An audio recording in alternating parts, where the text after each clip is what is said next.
Gözlerde hasretin var, yürekler aşkınla çarpar. Sensiz dünya bizlere dar. Selam sana ey kutlu yar. With submission, faith and patience, you conveyed the noble message, brought us light through your guidance. Peace be upon you, my beloved. Ya Habibi, Ya Muhammad, Ya Nabi, salam alayka, Ya Rasul.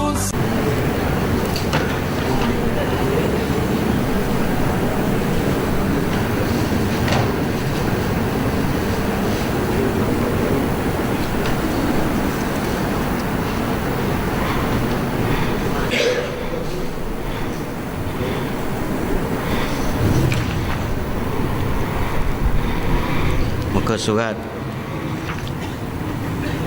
553. Bismillahirrahmanirrahim. Assalamualaikum warahmatullahi taala wabarakatuh. Kita sambung terus ingatan Allah Ta'ala kepada Nabi Musa, di mana Allah Ta'ala juga melarang kepada Nabi Musa dan juga umat pada zaman dia dan juga sampai kepada kita lah, iaitu jangan mencuri dan jangan berzina dengan isteri tetanggamu. Nescaya aku hijab wajahku daripadamu dan aku tutup pintu-pintu langit daripadamu. Jadi dua perbuatan maksiat yang zaman kita pun ataupun untuk kita pun memang larangannya keras juga, iaitu jangan mencuri ya. Jangan mencuri ni pasal apa jangan mencuri? Mencuri ni kita ambil harta orang, barang orang tanpa keredaan dia ya. Sama ada tanpa keredaan dia tu dalam keadaan dia memang tak sedar dan memang begitulah. Tetapi ataupun dalam keadaan yang sedar ya, ragut, lepas tu hak curi tengah-tengah malam buta ke apa benda. Termasuk juga pencurian yang dilakukan secara orang panggil korporat kecurian yang berlaku secara korporat. Macam mana adjust ini? Ialah dia ada kaitan dengan rasuah ya. Jadi itu semuanya dia dalam kelompok orang panggil kecurian. Kadang-kadang diambil dengan ejas harga kan. Kalau benda tu elok, buat terang-terang. Buat terang-terang. Kalau tu benda tu elok, kena dengan undang-undang, kena dengan peraturan kerajaan, buat terang-terang. Nak tengok orang marah ke tak ya. Tapi kadang-kadang bila dah berlaku tu baru orang marah. Macam baru ni banyak laporan audit negara kan. Laporan audit negara, maknanya ramailah orang marah. Ya. Asal buat pengumuman pasal kreatif Pajero saya nak keluar. Nombor berapa? Kreatif Pajero nombor plate WJY. Nombor? Jangan. Okey, ada Pajero WJY. Minta tolong alih sekejap sebab ada sahabat kita dia nak keluar.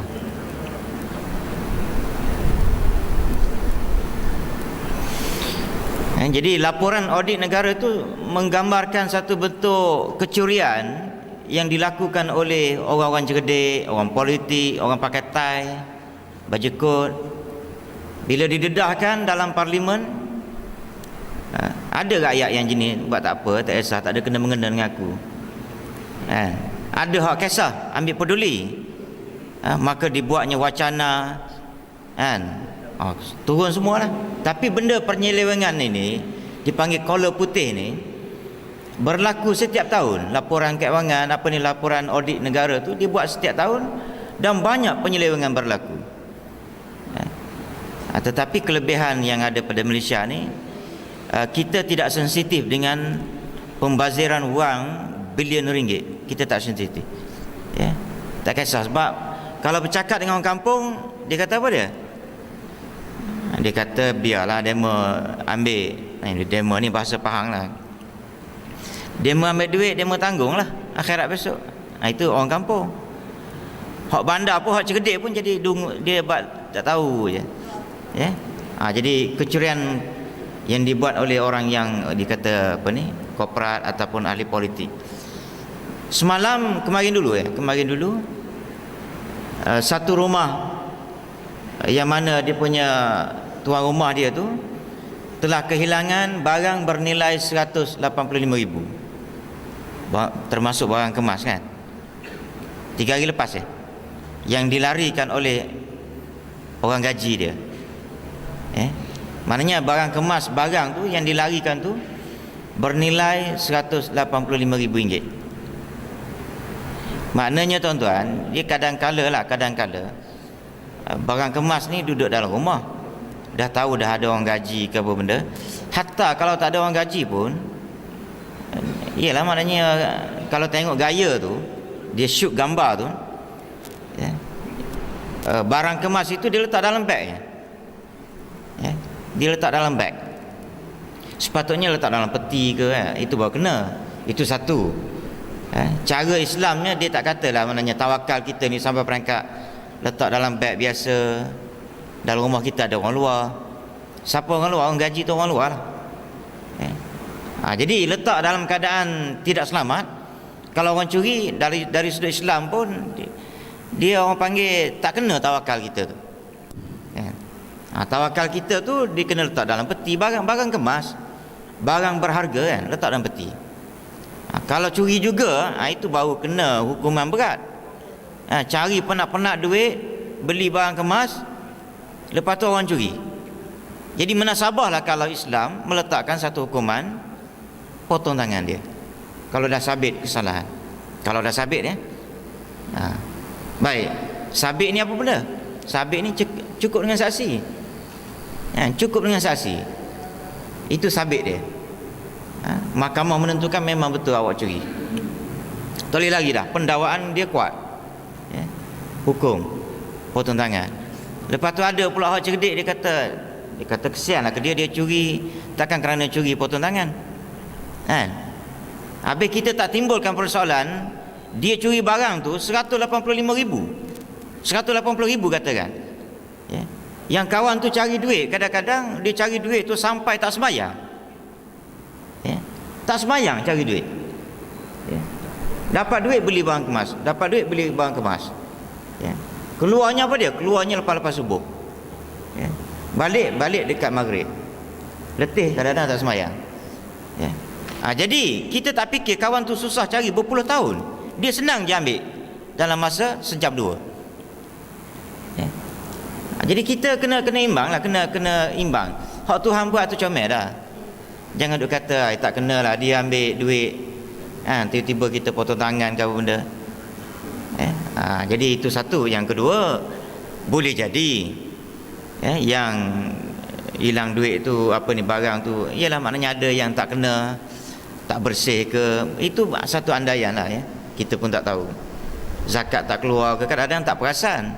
Dia ingat ke zakat fitrah aja keluar, zakat emas kena keluar tapi tak keluar.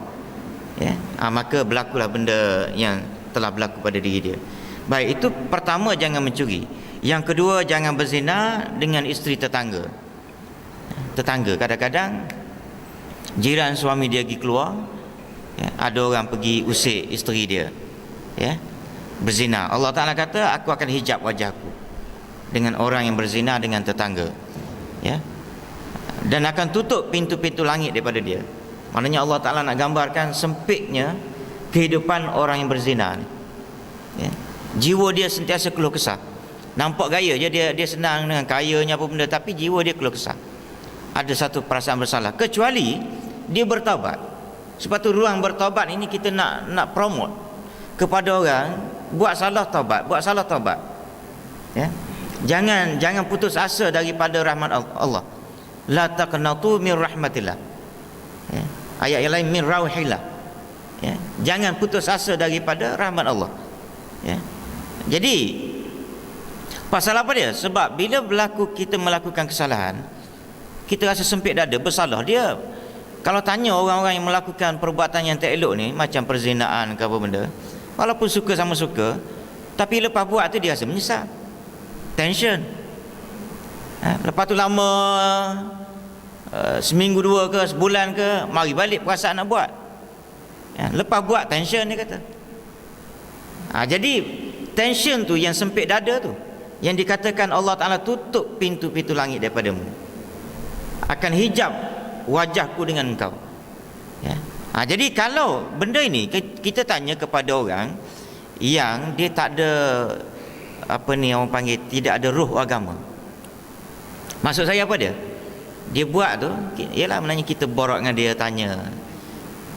Orang yang buat salah ni tuan-tuan, cuba, ialah maknanya kalau orang lain tanya mungkin dia tak jawab kan, tapi dia tahu kita ni ustaz, dan dia pun tahu kita tahu. Tak? Kadang-kadang kita tahu tu dia cakap, bukan dia cakap tu kerana nak tunjuk-tunjuk, tidak. Dia cakap tu kerana dia merasa menyesal, macam mana nak buat. Bila dia dah jadi baik tu, dia dah jadi baik, rapat dengan agama sikit-sikit, kita tanya balik, masa dia buat dulu rasa seronok tak? Dia kata seronok masa buat je, masa buat rasa seronok. Lepas tu dia kata mari perasaan menyesal, bersalah, macam-macam. Itu orang yang melakukan perzinaan lah. Jadi cuma dia kata bila dia dah tahu sedikit sebanyak tentang agama dan dia bertaubat, rasa lapang dada. Perasaan nak buat tu, kadang-kadang berasa nak buat tu, teringat kepada Tuhan, tak jadi. Ini yang penting, ingatan pada agama. Apa pun profession kita, kerjaya kita, ada agama tu yang penting. Yang saya selalu sebut, anak kita biar ada agama. Nak suruh dia jadi lawyer, accountant, apa benda, kontraktor ke apa, pulanglah. Tapi kalau ada agama tu lain sikit. Semalam ada satu orang yang saya pernah cerita pada tuan-tuan, dan dia ada satu apa ni, ialah maknanya kalau tuan-tuan pergi, saya beritahu tu, tuan-tuan tahulah dia. Mungkin tak kenal tuan dia, tapi bangunan dia ada nampak. Satu orang jutawan, dan dia tengah buat satu hotel Islam. Saya tanya dia, hotel Datuk tu bila nak siap? Dia kata 2015. Dia kata 2015 siap lah kot. Jadi dia pun ceritalah konsep hotel dia, Islamic hotel.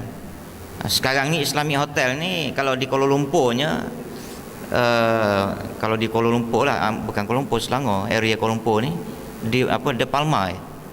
Itu satu. Maknanya kalau pergi makan situ, nak bawa anak bini nak makan hotel ke apa benda, pergi situ puas hati kita, rasa seronok. Maknanya operasi dia tu maknanya berasaskan pada Islam. Bila kerajaan baru negeri Selangor tu dia perintah, dia wujudkan satu.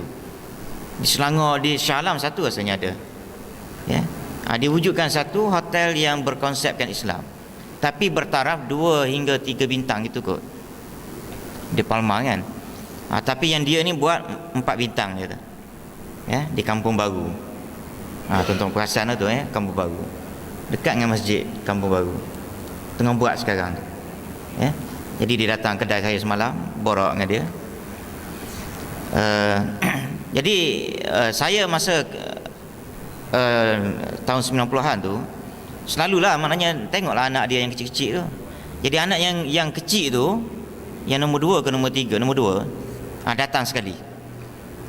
Saya pernah cerita pada tuan-tuan, anak dia ni, dia semua hantar sekolah agama. Dia hantar Syria, anak dia. Saya berceritalah ke dia borak dah lama tak jumpa tu. Dia tanya saya buat apa sekarang. Saya kata ni lah negel, lepas tu ada kilang sebiji kan. Jadi itu sajalah saya punya kerja. Dia kata okey lah, dia kata. Lepas tu saya tanya dia, Datuk bila nak siap tu, apa bangunan nampak gaya? Ada bangunan sebelah, bangunan dia tu nak buat kan. Dia kata 2015. Lepas tu saya tanya dia, yang kahwin dulu siapa? Dia kata inilah dia, anak dia. Anak dia tu, yang lelaki yang kahwin tu, yang saya tak pergi, saya kata minta maaf saya tak pergi kata. Anak dia tu dia hantar ke Syria, dan Dia bercerita tu sebab saya cerita, saya kata sekarang ni saya tengah buat master dalam BA master dalam bidang business admin. Lain sikit lah bidang saya kata saya cuba lari sikit kan, sebab sambil-sambil seluruh dengan dia lah saya nak try jadi ulama yang profesional, saya kata. Dia pun cerita lah anak dia kan. Ni dia kata budak anak saya ni, dia kata anak saya belajar kat Syria, daripada kecil saya hantar Syria dan dia jadi alim kan, jadi alim. Maknanya alim ni maknanya ustaz lah orang panggil. Habis saja belajar Syariah dia hantar ke UK ke ataupun di Australia untuk ambil bahagian Islamic Finance. Jadi anak dia ni dua-dua ada, dia kata. Tapi dia suruh kerja dengan dia sekali lah, dia kata. Tapi anak dia dua-dua. Benda ni dia kata saya berfikir kalau saya tak buat, sedangkan saya ada kesedaran agama, siapa lagi yang akan buat? Apa dia? Saya ada duit sikit, saya hantar anak saya belajar bahagian agama betul. Tak ada nak ambil SPM.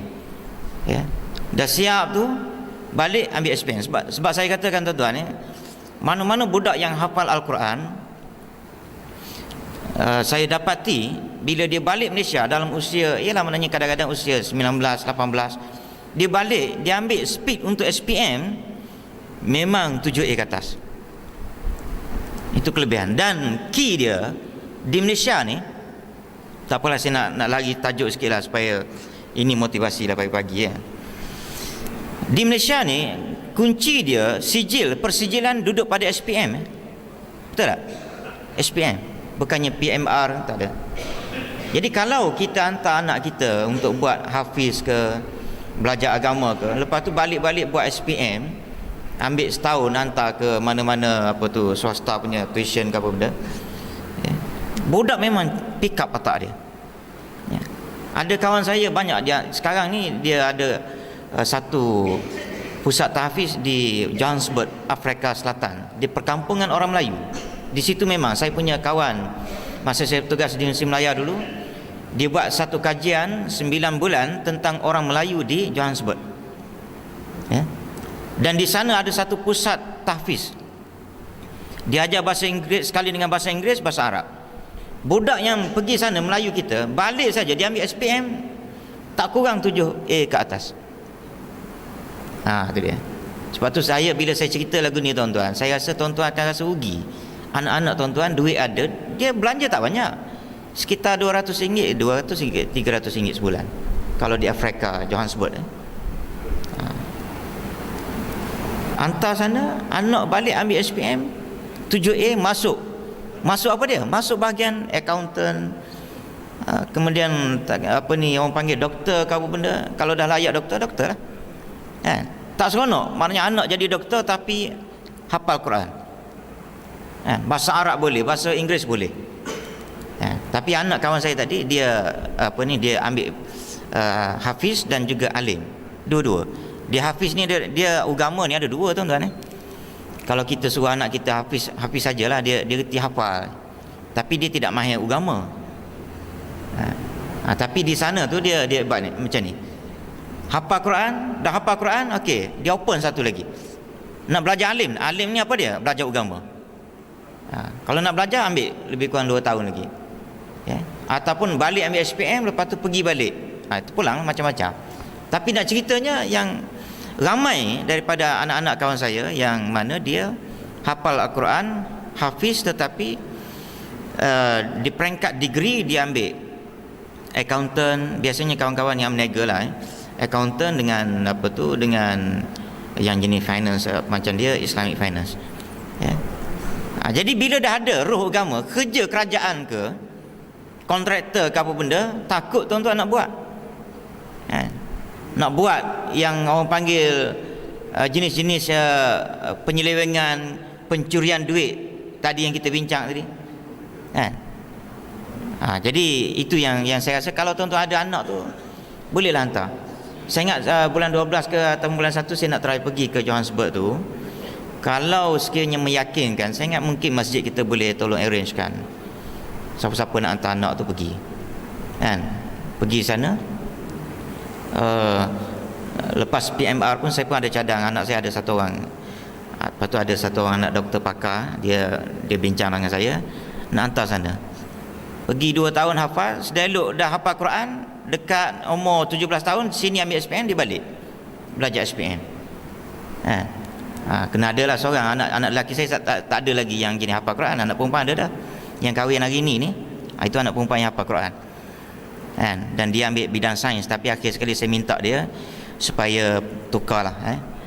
Sayang Quran yang dah ada tu kalau ambil bidang sains dia akan hilang, perempuan pula kan. Saya kata ambil Islamic Studies UIA, Islamic River Knowledge and Human Science. Jadi dia tukar balik, tapi rugilah umur dia kan. Jadi saya dah nampak kalau ada di kalangan tuan-tuan ada anak ke, kita pakat tak rugi dengar Afrika. Tuan-tuan dengar Afrika tu rasa macam tak okey lah. Dah cantik tempat tu, saya dah tengok dah gambarnya lah. Ada satu orang anak ni di Taman Melewa ni, semua anak dia hantar ke sana. Semua anak dia daripada sekolah rendah tu dia hantar hafal Quran, balik ambil SPM. Ambil SPM tu dia pergi, oleh kerana dia dah hafal Quran, dia diterima masuk Mahat Muhammadi. Ambil SPM baru ni dapat 10A yang tahun lepas. 10A. Belajar SPM tak sampai setahun ke 2 tahun. 10A. Dan saya tengok rekod yang hafal Quran ni semuanya okey belaka.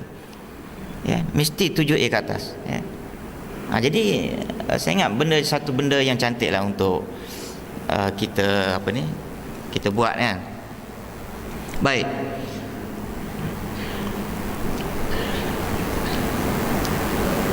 Jangan menyembelih korban selain aku, maka aku tidak menerima korban kecuali yang disebut namaku dan ikhlas untukku. Dan cintailah terhadap sesama manusia apa yang engkau suka untuk dirimu sendiri. Jadi ini interaksi kita dengan manusia, hubungan kita dengan manusia mudah je. Apa benda yang awak suka orang buat ke awak buat pada orang lain. Apa benda yang awak rasa tak suka orang buat kat awak, benda tu jangan buat kat orang lain. Kalau orang mengumpat kita, dengar cerita orang mengumpat kita, kita tak suka, marah, ataupun fitnah kepada kita, kita marah, kita pun janganlah duduk lembek sangat, orang panggil lembek sangat mulut kita, duduk mengumpat dan fitnah orang lain. Itu je. Dia punya sipir ni mudah. Apa yang kita tak berkenan kalau orang buat kita, kita jangan buat untuk orang. Apa yang kita berkenan kalau orang buat kita, kita buatlah untuk orang. Kalau ini tuan-tuan ada dalam pemikiran kita semua, aman. Aman dunia. Kita orang masjid semua ni yang dengar ni, cuba kita harap, saya dah selalu sebut kita harapkan orang masjid lah, orang masjid buat benda-benda hak molek ni. Sebab orang luar nak tengok, nak tumpah semangat kita. Tapi kalau orang luar duk tengok kita pun buat perangai macam dia juga, apalah yang dapat kuharapkan daripada orang masjid. Orang masjid jangan dengki, sebab kita tak suka orang dengki kat kita. Kita orang panggil banyaklah benda tuan-tuan, tapi masih lagi fail kita fail. Yang banyak benda yang berkaitan dengan kehidupan kita seharian, dengki ke, khianat ke, menyusahkan orang ke, semuanya itu benda kita tak kenal belaka, yang itu jangan kita buat untuk orang. Kemudian kosongkan hari Sabtu itu hanya untuk ibadat kepadaku, demikian pula liburkan anak keluargamu. Tengok dalam seminggu Allah Ta'ala buat dia buat apa ni, langit dan bumi ni fi sittati ayyamin summa stawa 'alal 'arsy. Allah Ta'ala buat langit dan bumi ni 7 hari. 7 hari summa stawa 'alal 'arsy. 7 hari pula dah. 6 hari. Sittati ayyamin tu maknanya 6 hari. Summa stawa 'alal 'arsy.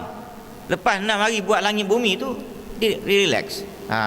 Senang bahasanya relax lah duduk di atas arasy. Maknanya paling kurang kita hidup dalam dunia ni, sementara kita hidup ni, paling kurang kau nak cari makan pun 6 hari carilah makan. 6 hari cari makan. 1 hari mesti maknanya kita relax. Dan di sini Allah Ta'ala beritahu pada Nabi Musa, dia kata kamu khaskan untuk ibadah dan untuk keluarga kamu. Nak bawa piknik mana-mana ke, rehlah ke, ataupun nak apa ni, ialah maknanya nak piknik, ya, nak pergi pantai ke apa benda, okey, satu hari kena ada. Jangan sampai kita kerja panjang kan, ya. Jadi satu hari kena ada, ya. Jadi yang ini untuk Nabi Musa ni, zaman dia hari ibadat jatuh pada hari Sabtu. Untuk Nabi Muhammad hari ibadatnya jatuh pada hari Jumaat, ya. Cuma di negara kita ini kecuali Kelantan, Kedah, Perlis. Dulu Johor 4. Jadi Kelantan, Kedah, Perlis, Terengganu, ya. Dulu campur lagi satu, iaitu Johor. Dia cuti hari Jumaat. Sekarang tinggal Johor dah tak ada dah, tinggal Terengganu, Kedah, Kelantan, Perlis, ya. Jadi negeri mereka cutinya hari Jumaat. Bolehlah nak amalkan apa yang Allah Ta'ala suruh Nabi Musa, kan? Maknanya hari Jumaat tu ibadat, lepas tu untuk keluarga. Tinggal lagi sekarang ni lagi okey. Kita ada satu ekstra, satu lagi, iaitu hari Ahad, Sabtu Ahad. Di negeri yang cuti hari Jumaat, Sabtu, comel, ya, cukup cantik. Hari Jumaat tu fokus pada ibadat. Sabtu bawa anak bini jalan-jalan, nak pergi makan kat luar ke apa benda, sekali seminggu ataupun sekali sebulan bawa. Benda ni sebenarnya ada dalam agama, bukannya maknanya tak ada. Yang cuti-cuti rehat ni, kan? Yang cuti rehat ni memang ada dalam agama. Sepatutnya kita boleh follow benda tu, ya, kita boleh ikut. Jadi tuan-tuan, saya rasa apa yang diberitahu oleh Allah Ta'ala kepada Nabi Musa ni elok, hak mana ada kaitan dengan kita tu, eloklah kita amalkan, ya. Jadi saya rasa setakat tu dululah pada hari ni. Sarapan tak ada hari ni, ya. Dan sekali lagi saya jemput kok semalam tak ada yang tak datang semalam. Saya jemputlah hari ni pukul 11 hingga pukul 3, jemput ke kenduri kahwin anak saya di restoran nasi Arab. Menu dia nasi Arab kan, dan nasi panggang. Dua, nasi Arab, nasi panggang. Hok putih tu kalau tuan-tuan pergi tu, itu nama dia nasi panggang. Nasi panggang tu dia ada regu dia makan dengan kari, dengan sambal, lepas tu adalah kambing dengan ayam ke. Kita bagi kambing, tak main lembu ni, kan, kambing, jadi tuan-tuan hok minat kambing tu pergilah makan, ya. Jadi saya rasa itu saja. Sekian, Assalamualaikum. Bismillahirrahmanirrahim. Alhamdulillahirabbil alamin. Wassalatu wassalamu ala asyrafil anbiya'i wal mursalin. Allahumma ighfir lana dzunubana wa li jami'il muslimina wal muslimat. Allahumma ja'alna minal ladzina yastami'una al-qawla fayattabi'una ahsana. Wa sallallahu alaihi wa sallam. Alhamdulillah.